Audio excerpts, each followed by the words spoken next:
எல்லாரும் ஒரு நிமிஷம் நம்ம சீமான் ஐயா பேசியிருக்க ஸ்பீச்சை கேட்டுட்டு வாங்களே. உண்மையாலுமே அதுல எனக்கு ஒரு புரிதல் கிடைச்சிருக்கு. நீங்க பாத்தீங்க அப்படின்னா கண்டிப்பா உங்களுக்கும் ஒரு புரிதல் கிடைக்கும் அப்படின்னு நினைக்கிறேன். என்ன செய்யறது, காட்டுக்குள்ள இருந்து அப்படியே வெளியில வந்து வீதிகளில் வீடுகள் சிற்றூர் கிராம பகுதிகளுக்கு வந்து கோழியை பிடித்து தின்னுவது. தினம் கோழி எப்படி தின்னுட்டு போயிருதே அப்படின்னு நினைச்சு அந்த கிராமத்து மக்கள் ஒரு கத்தியை, கூர்மையான கத்தியை ஒரு இதுல கட்டி அப்படி வைத்து அதுல கோழி ரத்தத்தை தடவி விட்டு விடுறாங்க. இந்த ரத்த வாடைக்கு அந்த ஓனாய் வந்து இந்த கத்தியை அப்படி நக்குது. அது நக்கும் போது நாக்கு அறுபட்டு ரத்தம் கொட்டுது.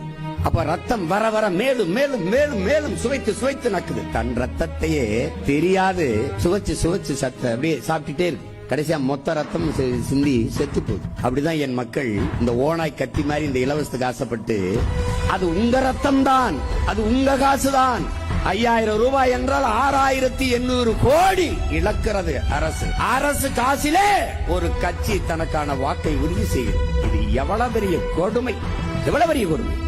வாக்குக்கு 2000 காசு கொடுத்து உங்களுக்கு சேவை செய்ய ஒருவன் வருவானா? மக்களுக்கு சேவை செய்கிறவன் எதுக்கு காசு தருகிறான்? யார் வந்தா என்ன தருவாங்க அப்படின்னு யோசிக்காதீங்க. யார் வந்தா என்ன மாற்றம்லாம் நடக்கும் அப்படின்னு சொல்லிட்டு யோசிச்சு உங்களோட ஓட்டை தெளிவா இது பண்ணுங்க. நீங்க யாருக்கு ஓட்டு போடுவீங்கன்னு சொல்லிட்டு மறக்காம கமெண்ட்ல சொல்லுங்க. இந்த வீடியோ பத்தி நீங்க என்ன நினைக்கிறீங்கன்னு சொல்லிட்டு மறக்காம கமெண்ட்ல சொல்லுங்க. மறக்காம நம்ம ஐடியா ஃபாலோ பண்ணி சப்போர்ட் பண்ணுங்க.